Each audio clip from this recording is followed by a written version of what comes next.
His Majesty King Hamad bin Isa Al Khalifa received the ambassador of Italy to Bahrain, Andrea Catalano. His Majesty the King welcomed the Italian ambassador and reviewed with him the strong historical partnership and various aspects of cooperation between the two countries. His Majesty praised the high level of Bahrain-Italian relations, affirming his constant aspirations to strengthening them in all areas that serve the interests of the two friendly countries. His Majesty commended the ambassador for his efforts to develop these distinguished relations and move them forward, wishing him continued success in carrying out his duties.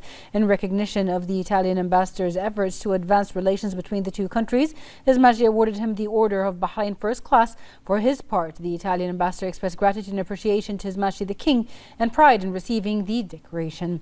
He commended His Majesty's efforts and commitment to strengthening the long-standing ties of friendship and advancing close cooperation with Italy for the benefit and prosperity of the two people. Foreign Affairs Minister Dr. Abdulatif Al-Zayani held a telephone call with Qatar's Prime Minister and Minister of Foreign Affairs Sheikh Mohammed bin Abd al-Rahman Al Thani. The two sides reviewed the close fraternal relations between the two countries and discussed current regional developments, along with efforts to de-escalate tensions, strengthen regional security and stability, and reopen the Strait of Hormuz to maritime traffic in line with international law and the UN Convention on the Law of the Sea. Foreign Affairs Minister Dr. Abdulatif Al-Zayani held a telephone call with the UAE's Deputy Prime Minister and Minister of Foreign Affairs, His Highness Sheikh Abdullah bin Zayed Al Nahyan. The two sides discussed the long-standing fraternal relations between the two countries and people, as well as ways to strengthen coordination and consultation on current international topics. They also reviewed regional developments and efforts to de-escalate tensions, enhance security and stability, and reopen the Strait of Hormuz to maritime navigation in line with international law and the UN Convention on the Law of the Sea. The Foreign Affairs Minister Dr. Abdulatif Al-Zayani held a telephone conversation with Jordan's Deputy Prime Minister, Minister of Foreign Affairs and Expatriates Ayman Safadi.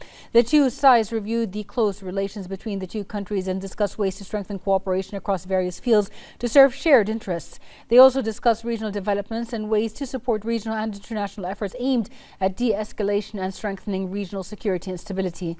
The two ministers exchanged views on issues and topics of mutual interest and underscored the importance of continuing political coordination and consultation in various international forums to address challenges.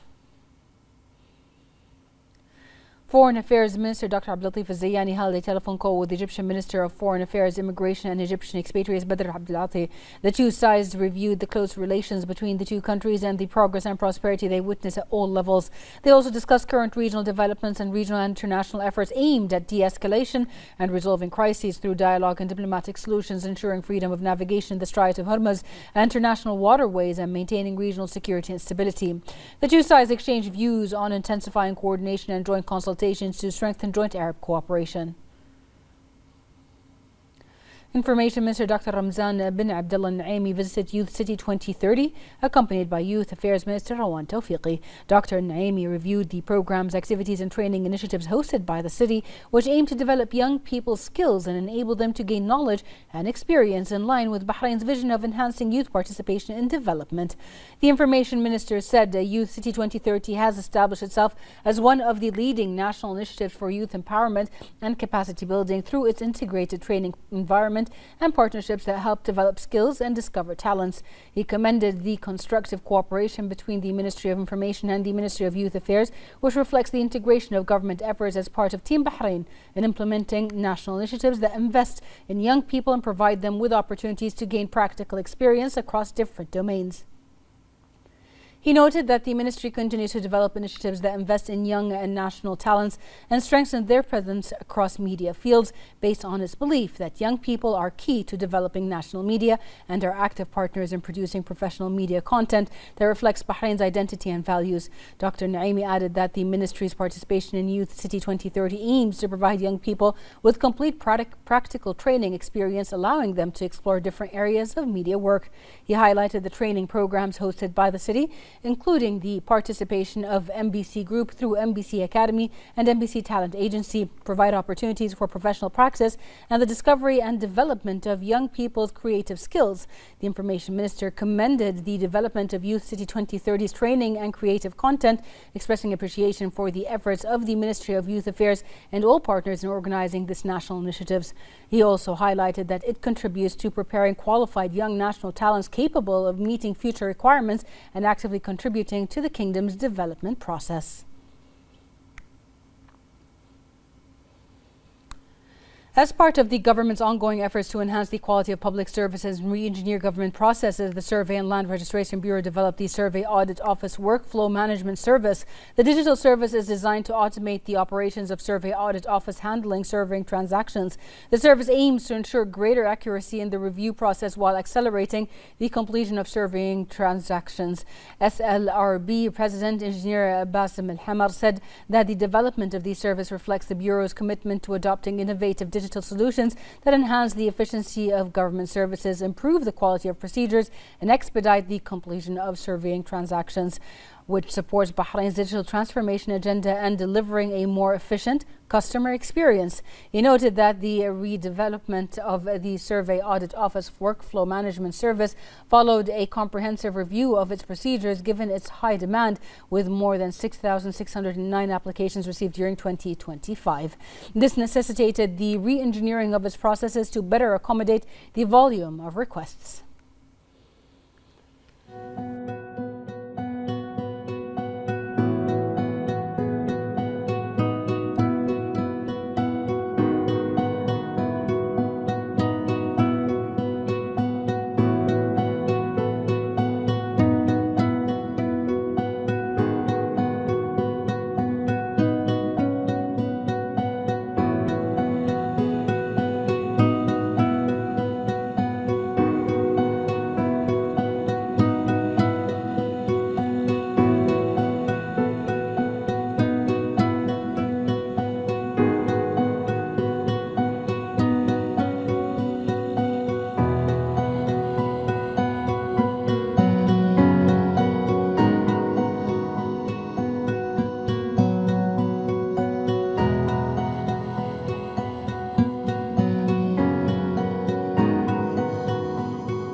The Supreme Council for Women has unveiled the visual identity for Bahraini Women's Day 2026, which this year is themed 25 years at the heart of the reform project, coinciding with the Council's Silver Jubilee.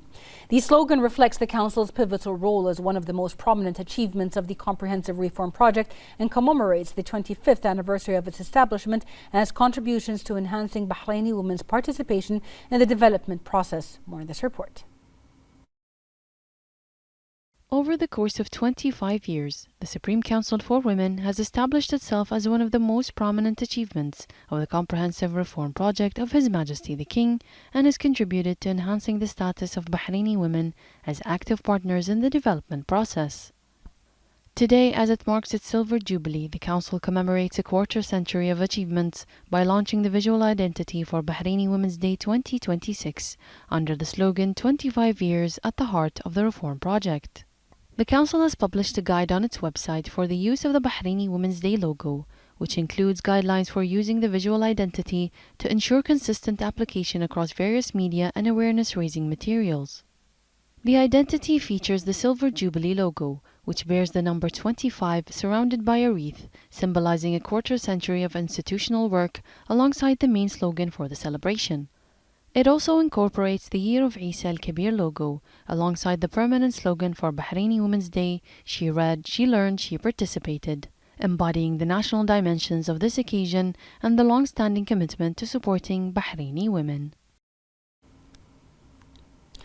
The Supreme Council for Environment, the SCE, announced that the ban on shrimp fishing in the territorial waters of Bahrain will be lifted effective August 1st, following the end of the ban period that began in early February. The General Directorate of Marine Resources at the SCE's executive body said that the ban on catching, trading or selling shrimp is part of the Kingdom's efforts to protect marine resources and ensure their sustainability in Bahrain's territorial waters by protecting shrimp during their fertilization and breeding period. It noted that the measures will have a positive impact on shrimp availability in local markets during the fishing season.